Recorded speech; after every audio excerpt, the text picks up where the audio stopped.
We already put your name in a nursing home file.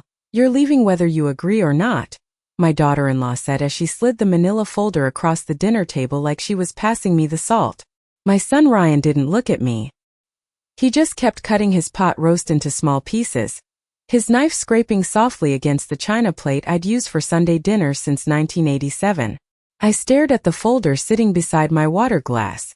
My full name was typed neatly across the tab in black ink. Evelyn Carter. Long-term care evaluation. For a moment, the room felt strangely quiet, even with the dishwasher humming in the kitchen and the grandfather clock ticking in the hallway. I folded my napkin carefully onto my lap and looked at Melissa. She smiled the same polished smile she used at church fundraisers and neighborhood Christmas parties.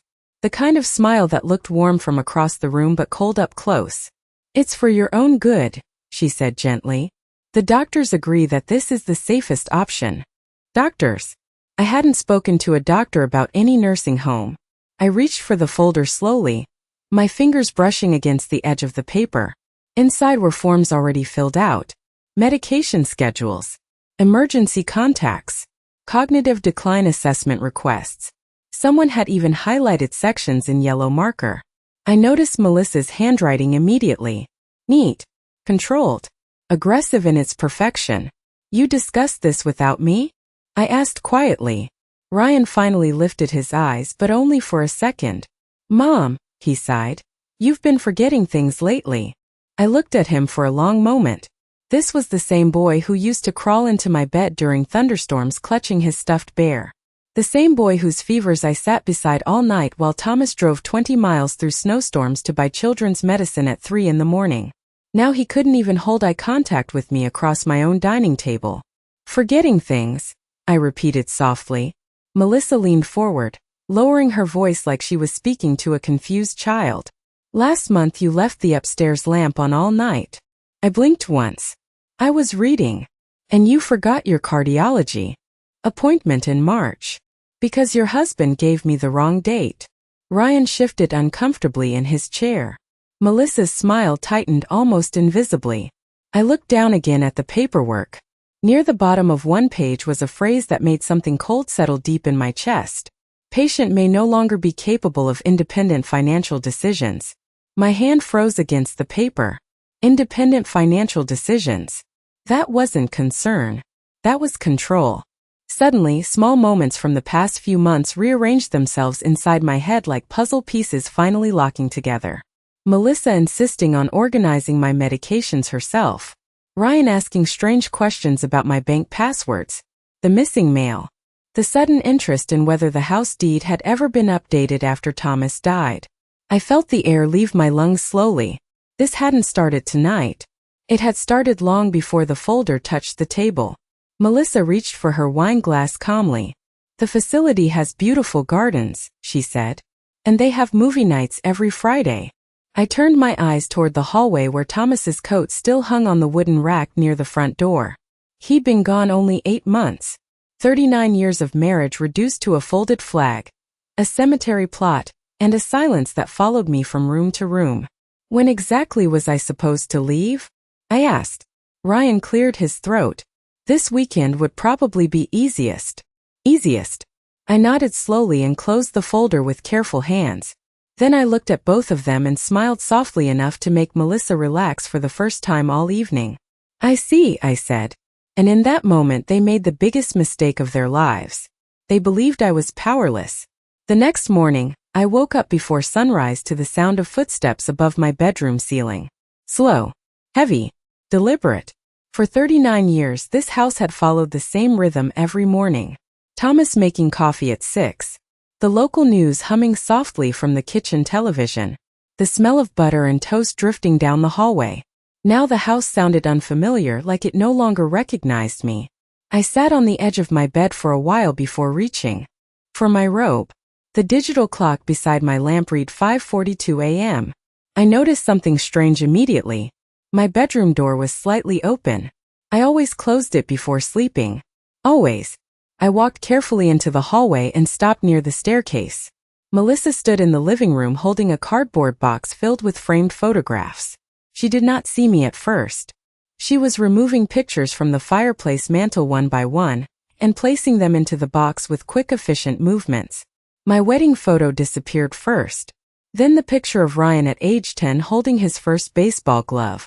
Then the family portrait we took in Cape Cod the summer before Thomas got sick. "What are you doing?" I asked quietly. Melissa startled slightly before forcing a small laugh. "Oh, you scared me." She pressed a hand against her chest dramatically. "I was just trying to declutter a little. The house feels crowded lately." Crowded? I looked around the room. Thomas and I spent decades building together. The cream-colored sofa we saved for months to afford in 1994. The oak bookshelf Thomas assembled himself one winter during a snowstorm. The piano Ryan used to practice on every Thursday afternoon after school.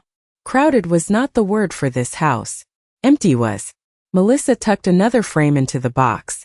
"The realtor is coming by next week," she said casually. I thought simplifying the space might help. My stomach tightened slowly. "The realtor?" She finally looked directly at me. "Well, eventually we are going to need something smaller after your transition." Your transition? She spoke about my life the same way someone talked about replacing kitchen cabinets. Practical. Temporary. Emotionless. I folded my arms carefully to hide the slight trembling in my hands. I did not realize the house was being discussed already. Melissa shrugged lightly. "Ryan and I have to think about the future." Future. It was remarkable how quickly adult children began speaking as if their parents had already disappeared. I turned toward the kitchen without another word. The coffee pot was empty except for a thin layer burned against the glass bottom. Thomas never left an empty pot sitting on the burner. Never. I opened the cabinet for a mug and paused. My favorite blue ceramic cup was gone. In its place sat neatly stacked white mugs Melissa bought last Christmas. Uniform. Plain. Cold. I opened another cabinet. Then another. Things had moved. Plates rearranged. Tea boxes gone. My chest tightened with every small discovery. Felt less like forgetting and more like erasing. Ryan came downstairs 20 minutes later wearing his office clothes. He loosened his tie while avoiding my eyes.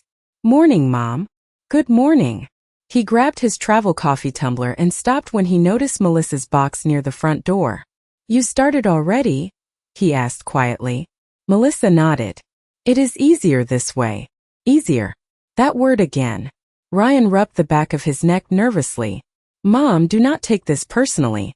We are just trying to help." I looked at my son carefully. The dark circles under his eyes. The exhaustion in his posture. The way he sounded rehearsed. Melissa stepped beside him and rested a hand against his arm possessively. "Dr. Feldman said stability is important at her age." Her age. Not my name. Not your mother. Just her age. I stirred cream into my coffee slowly, although I no longer wanted it. "Interesting," I said softly. "I do not remember meeting Dr. Feldman." The silence that followed was very small, but I felt it immediately. Ryan glanced toward Melissa. Melissa smiled too quickly, and suddenly I understood something terrifying. They had been speaking to people about me, evaluating me, planning for me, while smiling across the dinner table every night. That afternoon, I drove to the bank alone for the first time in weeks. The April sky hung low and gray above town, and the windshield wipers dragged slowly across the glass even though the rain was barely more than mist. I kept hearing Melissa's voice in my head. Stability is important at her age. I tightened my grip on the steering wheel until my knuckles turned pale. The parking lot at First National Bank looked exactly the same as it had for years. Same brick building. Same faded American flag near the entrance. Same flower beds Thomas used to compliment every spring. For a moment I almost convinced myself I was overreacting. Maybe grief had simply made everyone awkward. Maybe families always stumbled after a funeral. Maybe I was the one becoming too sensitive. Then I stepped inside. The young teller at the front desk smiled politely when she saw me. "Good afternoon, Mrs. Carter." "Good afternoon." I handed her my debit card. "I need to withdraw $5,000 from my savings account." Her smile faded slightly as she typed into the computer. Then she paused. Typed again. Her expression changed completely. "One moment, please." She stood and disappeared behind a glass office door. A strange heaviness settled into my stomach. I waited quietly while customers moved around me carrying deposit slips and coffee cups. 2 minutes later, the branch manager approached me with a tight professional smile. "Mrs. Carter," he said gently, "would you mind stepping into my office?" The room smelled faintly of printer toner and old carpet. He closed the door softly behind us and folded his hands on the desk. "There appears to be a temporary protection notice attached to your accounts." I stared at him. "A what?" He cleared his throat carefully. "We received documentation requesting a review regarding potential financial vulnerability." For a second, I genuinely thought I had misunderstood him. Financial vulnerability? It is standard procedure in situations involving possible cognitive decline concerns. The words landed slowly, coldly, like ice sliding beneath a locked door. I sat very still in the leather chair while the manager continued speaking in a cautious, rehearsed tone. "Until the review is complete, unusually large withdrawals may require secondary authorization." Authorization from whom? His eyes flickered downward for the briefest moment. "Your son is currently listed as an emergency financial contact." I felt something inside me go completely silent. Not angry, not shocked, just still. Suddenly every strange conversation over the past 2 months sharpened with terrifying clarity. Ryan asking whether I still handled my own taxes. Melissa offering to organize my paperwork. The missing bank statements. The day my mail arrived already opened and Melissa casually claimed she thought it was hers. None of it had been random. I looked out the office window toward the parking lot where rain dotted the hood of my Buick. Thomas bought that car for me 3 years ago after my arthritis started bothering my hands during winter driving. "You deserve something reliable," he had said. Reliable. The word nearly broke my heart. The branch manager slid a paper carefully across the desk. "I am required to give you a copy." At the top was a formal request for evaluation submitted by a family member concerned about diminished decision-making capacity. Beneath it sat Melissa's signature. Perfect. Sharp. Controlled. I stared at her name for several seconds. Did my son sign this too? The manager hesitated long enough to answer me without words. I nodded slowly before folding the paper into my purse with careful hands. "Thank you," I said quietly as I stood. "Mrs. Carter," he added gently, "these situations can usually be resolved quickly." I gave him a faint smile. "I am sure they can." Outside, the rain had become steadier. I sat inside my car without starting the engine. Across the street, I could see the diner where Thomas and I used to eat breakfast every Saturday morning after church. He always ordered pancakes. Always left a $20 tip no matter how small the bill was. And suddenly I remembered something he told me less than a month before he died. We had been sitting on the back porch watching snow fall across the yard when he took my hand and said quietly, "If people ever start treating you like you are helpless, Evelyn, pay very close attention to what they want from you." At the time, I thought grief medication had made him overly cautious. Sitting there in the rain with Melissa's signature folded inside my purse, I finally understood what he had been trying to warn me about. By the time I returned home, the rain had stopped, but the air still smelled damp and cold. Melissa's SUV sat in the driveway beside Ryan's truck, both polished and spotless like a photograph from a home insurance brochure. I stayed inside my car for another minute, watching the second-floor bedroom window where the curtains moved slightly from the air vent. My bedroom, or what used to feel like mine. When I finally stepped inside, the house sounded too cheerful. Laughter drifted from the kitchen. Silverware clinked against plates. Melissa had music playing softly from the speaker near the refrigerator. Frank Sinatra. She always played old music when she wanted to appear thoughtful. I placed my purse quietly on the hallway table and walked toward the kitchen. Melissa stood near the counter arranging flowers into a tall glass vase. White lilies. My stomach tightened immediately. Thomas hated lilies because they reminded him of funerals. Melissa knew that. Ryan sat at the island scrolling through his phone with a half-empty beer beside him. Neither of them noticed me right away. "The upstairs bathroom definitely needs renovating before listing," Melissa said casually. "And honestly, the guest room could become a nursery eventually." Nursery. The word floated through the room lightly, but it landed heavily inside my chest. Ryan smiled faintly without looking up from his phone. "One thing at a time." Melissa laughed softly. I am just saying it finally feels like we can start building our own future. Our own future. I stood there silently for several seconds before Ryan finally noticed me. His expression changed instantly. Mom, I did not hear you come in. Clearly. Melissa turned with that same polished smile. How was your afternoon? I removed my coat carefully and draped it over the chair beside the dining room. Educational. Something flickered briefly in Melissa's eyes, but it disappeared almost immediately. She adjusted the flowers again. Dinner will be ready soon. I glanced toward the hallway and froze. A framed watercolor painting that used to hang near the staircase was gone. Thomas bought it for me during our 10th anniversary trip to Vermont. In its place hung a modern abstract print in harsh gray colors. Cold. Empty. Temporary. Where is the painting? I asked quietly. Melissa barely looked up.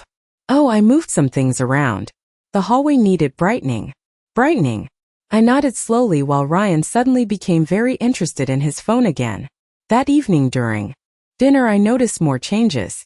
My usual seat at the head of the table had been replaced with Melissa's laptop and paperwork. My place setting had been moved farther down near the corner. Small. Subtle. Intentional. Nobody mentioned it. Nobody had to. Halfway through the meal, Melissa reached into a folder beside her plate. Good news, she said brightly. I scheduled a tour for Saturday. I cut another piece of chicken slowly. A tour. The residence community. She smiled like she was announcing concert tickets. They have a fitness center, movie nights, transportation services. You will love it. Ryan nodded quickly. It is actually really nice, Mom. I took a sip of water before answering. How thoughtful. Melissa relaxed slightly, clearly relieved I was not resisting. I knew you would come around eventually. Come around. Like I had been difficult instead of frightened. I studied her quietly across the table. Melissa had always understood one thing very well. People become uncomfortable around aging. Around grief. Around weakness. If you wrap control inside concern, most people never question it. Especially sons who do not want conflict. After dinner, I walked upstairs slowly and stopped outside Thomas's old office. The door was slightly open. For months after his death, I could barely bring myself to enter that room. His reading glasses still sat beside the desk lamp. His favorite navy sweater still hung over the chair. The scent of cedarwood aftershave had faded now, but some nights I still imagined I could smell it. I stepped inside quietly and sat at his desk. My eyes drifted toward the bottom drawer. Locked. Thomas always kept that drawer locked. Even during our marriage, he rarely mentioned what was inside. I rested my fingers against the brass handle thoughtfully. Then I remembered something else. 3 weeks before he died, Thomas had pressed a small silver key into my palm while Melissa was downstairs making coffee. If you ever truly need answers, he whispered weakly, open the bottom drawer before anyone else does. At the time I thought grief and medication had blurred his thoughts. Sitting alone in his office while the sound of Melissa laughing downstairs echoed faintly through the vents, I realized my husband had been preparing me for something long before I ever understood the danger living inside this house. I waited until after midnight before opening the drawer. The house had gone quiet an hour earlier.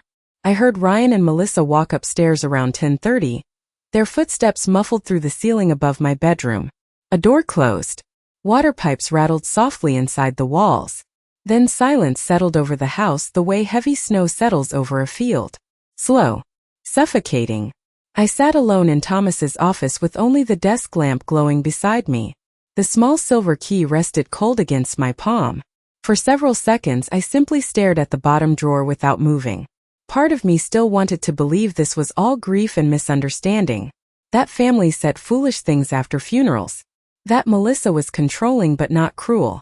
That Ryan was confused but not dishonest. Then I remembered the bank paperwork folded inside my purse downstairs. Cognitive decline evaluation. Financial vulnerability review. Long-term care placement. People did not accidentally complete forms like that. I slid the key into the lock carefully. The drawer opened immediately with a soft metallic click. Inside sat a single large envelope, a leather notebook, and a sealed file box labeled with Thomas's handwriting. Evelyn. Only if necessary. My throat tightened at the sight of his writing. Even after 8 months, seeing his handwriting still felt like hearing a familiar voice in another room. I lifted the envelope first. Inside was a letter dated 11 days before Thomas died. Evelyn, if you are reading this, then something in this house has changed in ways I hoped would never happen. I stopped breathing for a moment. The office suddenly felt smaller around me. I continued reading slowly. I have spent the last year noticing things that trouble me deeply. Questions about ownership. Questions about accounts. Pressure disguised as concern. Pray I am wrong. But if I am not, you need to speak to Arthur immediately before signing anything. Arthur. My eyes shifted toward the leather notebook beneath the envelope. I opened it carefully. Every page contained dates. Notes. Conversations Thomas had documented over the last year of his illness. March 12. Melissa asked whether the house automatically transfers after death. April 7th. Ryan concerned about maintenance costs before I am even gone. June 2nd. Heard Melissa say, once the paperwork is settled, things will finally move forward. My hands trembled slightly as I turned another page. August 19th. Melissa suggested assisted living for Evelyn if her memory gets worse. Evelyn forgot one doctor appointment. Melissa exaggerating incidents repeatedly. A cold heaviness spread through my chest. Thomas had seen it long before I had. While I was grieving his diagnosis and managing medications and hospital visits, he had quietly been watching our son and daughter-in-law prepare for life after him. Near the back of the notebook, one sentence had been underlined twice. If they try to make you feel incapable, it is because they need control before they can access what they want. I closed my eyes briefly. Downstairs, the refrigerator hummed softly through the silence. Somewhere outside, wind brushed against the tree branches near the porch. Ordinary sounds. Ordinary night. Yet nothing inside me felt ordinary anymore. I finally opened the sealed file box. Inside sat property documents, trust paperwork, insurance records, and a business card attached to the top with a paperclip. Arthur Green, estate attorney. Across the back, Thomas had written 3 words in blue ink.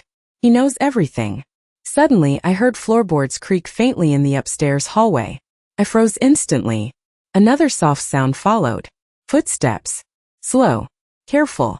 I slipped the notebook back into the drawer and switched off the desk lamp just as a shadow passed beneath the office door. My heart pounded quietly inside my chest while I sat motionless in darkness. The footsteps stopped outside the room for several long seconds. Then Melissa's voice drifted faintly through the hallway. Evelyn. I did not answer. Another pause. Then the footsteps moved away slowly toward the staircase. I remained still until the house became silent again. Only then did I look back down at Thomas's letter resting open across the desk. For the first time since his death, I understood something clearly. My husband had not left me unprotected. He had left me a warning. The next morning, I behaved exactly the way Melissa wanted me to. Quiet. Slower than usual. Slightly distracted. At breakfast, I stood in front of the cabinet for several extra seconds before reaching for the coffee mugs, pretending I could not remember where they had been moved. Melissa noticed immediately. I saw it in the quick flash of satisfaction behind her eyes before she covered it with concern. Everything okay? She asked gently while scrolling through her phone. I gave a small embarrassed smile. I suppose I am still getting used to where things are now. Ryan looked up from the newspaper with tired eyes. It happens, Mom. Happens.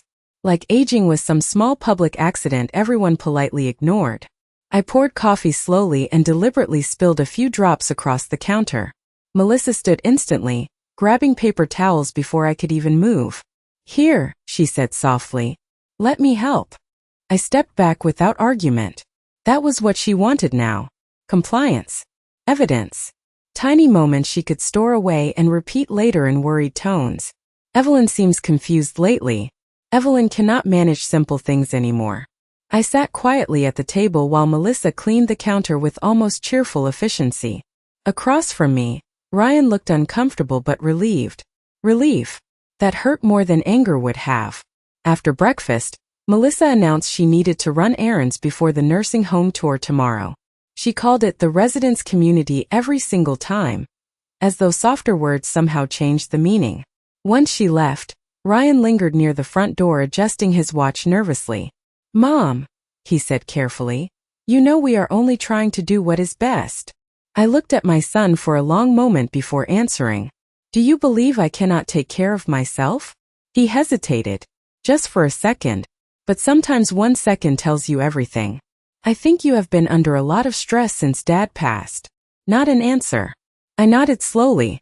I see. He looked relieved that I was not arguing. The place tomorrow really is nice. Maybe once you see it, things will feel easier. Easier. Again that word. Ryan finally left for work around 9. The moment his truck disappeared down the street, I walked quickly to the hallway closet and retrieved my purse. Inside was Arthur Green's business card. My fingers tightened slightly around the edges before I dialed the number from the kitchen phone.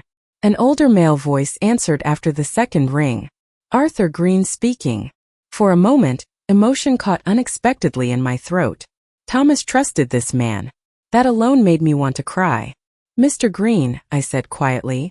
My name is Evelyn Carter. Silence. Then his voice changed instantly. Mrs. Carter. Not confused. Not surprised. Prepared. I sat down slowly at the kitchen table. Thomas told me to contact you if I ever needed answers. Another brief pause followed. Are you alone right now? The question immediately sharpened every nerve in my body. Yes. Good, he said calmly. Do not discuss anything important inside that house unless you absolutely must. I looked instinctively toward the ceiling as though Melissa might somehow still hear us through empty rooms. Thomas left documents for me, I whispered. And I believe my son and daughter-in-law are trying to place me under financial supervision. Arthur exhaled slowly, almost like a man hearing confirmation of something he hoped would never happen. I was afraid of that. My grip tightened around the phone receiver. You knew. Your husband became concerned nearly a year ago, Arthur said carefully. He updated several legal protections after certain conversations with Ryan and Melissa. I closed my eyes briefly. Even now, hearing it spoken aloud hurt in ways I could not explain. Arthur continued in a low, steady voice. Mrs. Carter, I need you to listen carefully. Do not sign anything. Do not attend evaluations alone. And whatever you do, do not let them convince you that you have already lost control. Lost control. Upstairs, floorboards creaked faintly. I froze instantly. Then came the sound of a door opening. Melissa. Home earlier than expected. Arthur's voice lowered further. I can meet you today if necessary. My eyes moved toward the kitchen entrance as footsteps approached from the hallway. Yes, I whispered softly. I think it is necessary. Just as the back door opened, I hung up the phone and reached for my coffee cup with slightly trembling hands. Melissa walked into the kitchen carrying shopping bags and smiling pleasantly. Who were you talking to? She asked. I looked directly at her and gave the same calm smile she always gave me. Oh, I said lightly. I forgot. Arthur Green arrived at exactly 2:15 that afternoon in a dark blue sedan that looked as quiet and expensive as he did. I watched through the living room curtains as he stepped out carrying a leather briefcase beneath one arm. Tall, gray-haired, impeccably dressed. The kind of man who still mailed handwritten thank you cards and remembered every anniversary. Thomas trusted very few people in his life. Arthur was one of them. Melissa had left an hour earlier for a hair appointment, and Ryan was still at work downtown. For the first time in weeks, the house felt temporarily free of tension, like a storm had stepped outside for air. I opened the door before Arthur could knock. Mrs. Carter, he said warmly, taking both my hands in his. You look stronger than I expected. I gave a faint smile. I am not sure whether that is comforting or concerning. He glanced toward the street before entering quietly. After Thomas called me last fall, I learned not to underestimate you. The mention of my husband tightened something deep in my chest. Arthur followed me into Thomas's office and closed the door softly behind him. For several moments he simply looked around the room. He loved this office, he said quietly. Said it was the only room in the house where nobody bothered him about football games. I laughed before I could stop myself. A small real laugh. The first one in months. Arthur sat at the desk while I placed Thomas's notebook, letter, and file box in front of him. He read silently for several minutes, adjusting his glasses occasionally while afternoon sunlight stretched across the carpet beside us. Finally, he leaned back slowly in the chair. I was afraid they would move faster after the funeral, he said. But I hoped grief might slow them down. Them. Not Melissa alone. Ryan too. Hearing my son included so plainly still hurt in ways I could not fully admit. Tell me the truth, I said quietly. How bad is this? Arthur folded his hands carefully. Your husband created an irrevocable family trust 6 months before his death. I frowned slightly. I thought the house transferred directly to Ryan after. It did not. My eyes lifted sharply toward him. Arthur opened the file box and removed several documents. Legally, the house belongs to the Carter family trust. You are the primary lifetime beneficiary. I stared at him silently. Ryan only becomes partial beneficiary after your death, Arthur continued, and only under specific behavioral conditions outlined by Thomas himself. Behavioral conditions. The phrase sounded strange enough to almost make me laugh. Thomas anticipated coercion, Arthur said carefully, particularly any attempt to pressure you into assisted living, financial dependency, or medical incompetence declarations. My pulse slowed strangely inside my chest. Not fear this time. Clarity. Arthur slid another page toward me. There is more. I looked down at the document. Near the center sat a paragraph highlighted in pale yellow. Any individual who knowingly participates in efforts to remove Evelyn Carter's independent legal authority through manipulation, coercion, or false competency claims shall immediately forfeit all inheritance rights under this trust. I read the paragraph twice before looking up again. Thomas wrote this? Personally, Arthur said. After a meeting with Ryan and Melissa last October. Coldness spread slowly through me. What happened at the meeting? Arthur hesitated carefully. Melissa asked whether the trust could bypass prolonged elder care costs if competency concerns emerged. I felt physically ill for a moment. Not because I was surprised anymore. Because somewhere deep inside me, part of me still wanted to believe there had been love underneath all this calculation. Arthur's expression softened slightly. Your husband loved you very much, Evelyn. He saw what was happening long before you did. Outside the office window, wind stirred lightly through the maple trees along the driveway. The same trees Thomas planted when Ryan turned 12. Back then, our biggest worry was whether the roots would survive winter frost. Life seems so painfully simple now in memory. Arthur closed the folder gently. Melissa has already crossed several legal lines based on these bank filings. And Ryan? The question barely came out above a whisper. Arthur removed his glasses slowly. Your son signed the secondary authorization request. I looked away immediately toward the bookshelf because I could not bear the sympathy in his eyes. For several long seconds, neither of us spoke. Then Arthur's voice became calm and professional again. They believe they are positioning you for removal within days.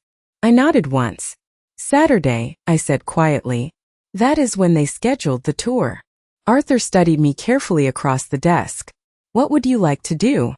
I thought about Melissa rearranging my kitchen, Ryan avoiding eye contact, the missing photographs, the signatures, the lies disguised as concern.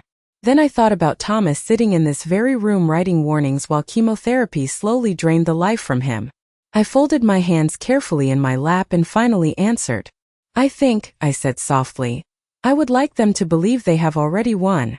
Saturday arrived bright and warm. The kind of spring morning that made neighborhoods look deceptively peaceful. Sunlight spilled across the front lawn, catching the edges of the freshly trimmed hedges Melissa insisted on maintaining every Friday afternoon. By 8:30, the entire house smelled like lemon polish and coffee. Melissa moved from room to room with nervous energy, straightening pillows, adjusting curtains, wiping already clean countertops. Anyone watching from outside would have thought she was preparing for honored guests instead of arranging the removal of her husband's mother from her own home. I sat quietly at the dining room table wearing a pale blue sweater and pearl earrings Thomas gave me on our 30th anniversary. Melissa noticed the pearls immediately. You look lovely today, she said pleasantly while arranging brochures across the table. I smiled softly. Thank you. Ryan entered the kitchen moments later wearing a pressed button-down shirt instead of his usual weekend clothes. Another performance. He poured himself coffee without meeting my eyes. The tour starts at 11, he said. We should leave around 10:30. I nodded calmly. Of course. Calmness unsettled them more than anger ever could. Over the past 2 days, I had done exactly what Arthur suggested. I stopped questioning things. I stopped resisting. I even pretended to forget small details occasionally. Thursday evening, I asked Ryan twice what day it was. Friday morning, I called the television remote a telephone. Tiny harmless mistakes. Melissa practically glowed every time it happened.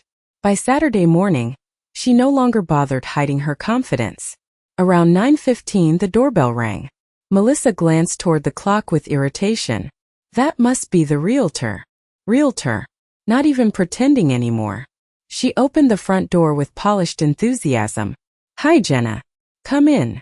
A tall blonde woman stepped inside carrying a leather portfolio case and smiling professionally. Beautiful property, she said immediately while looking around the foyer. Property, not home. Ryan shook the realtor's hand while Melissa launched into renovation ideas before the poor woman even removed her coat.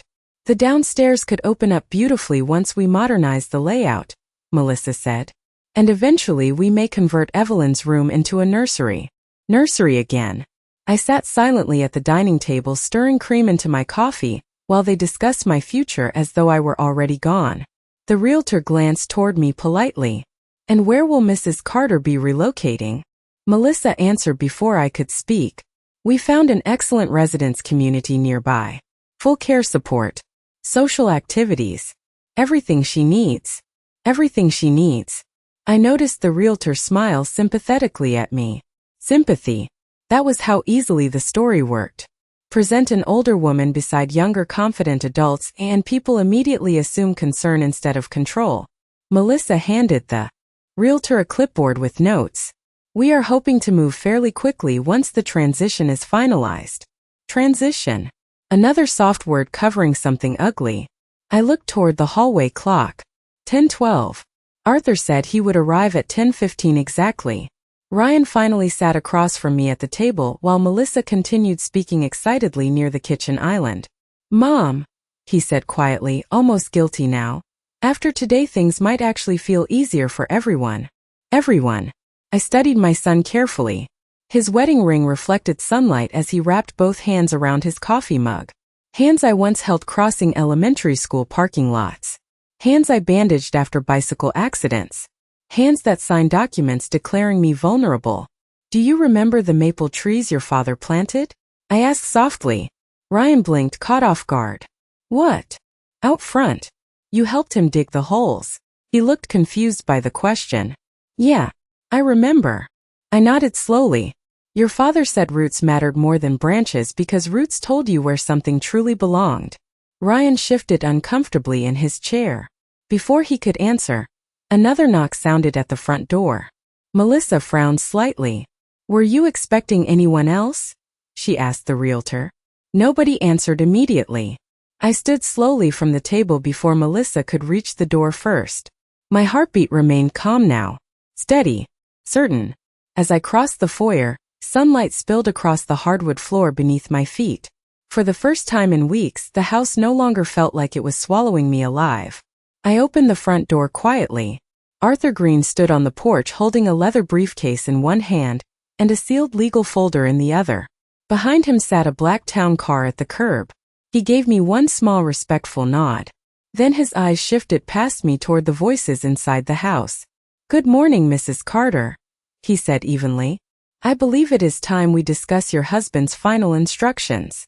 The entire house went silent the moment Arthur stepped inside. Melissa's smile disappeared first. Not dramatically. Just suddenly like a light switched off behind her face. Ryan stood slowly from the dining table while the realtor awkwardly clutched her portfolio near the kitchen island, clearly sensing she had walked into something far more personal than a property consultation. Arthur removed his coat calmly and placed his briefcase on the dining table beside the nursing home brochures Melissa had arranged earlier that morning. Good morning, he said politely to the room. I apologize for arriving unannounced, but this matter could not wait. Melissa recovered quickly, folding her arms with controlled confidence. And what matter would that be? Arthur glanced toward me first before answering. Thomas Carter's estate protections. Ryan's face changed immediately. Not confusion. Recognition. He knew exactly who Arthur was. Mom, Ryan said carefully. What is this? I remained standing near the foyer with my hands loosely folded in front of me. Your father asked me to contact Arthur if I ever needed help understanding certain documents. Melissa laughed softly, though nothing about it sounded natural anymore. This seems unnecessary. We are only trying to make sure Evelyn receives proper care. Arthur opened his briefcase slowly and removed several folders. Interesting choice of words, he replied evenly, particularly considering the financial supervision requests already submitted to First National Bank. Ryan's face lost color instantly. Melissa's expression hardened. We were advised to take precautionary steps. By whom? Arthur asked calmly. Neither of them answered. The silence itself became an answer. Arthur placed a copy of the trust documents onto the dining table. Thomas Carter anticipated this exact situation nearly a year ago.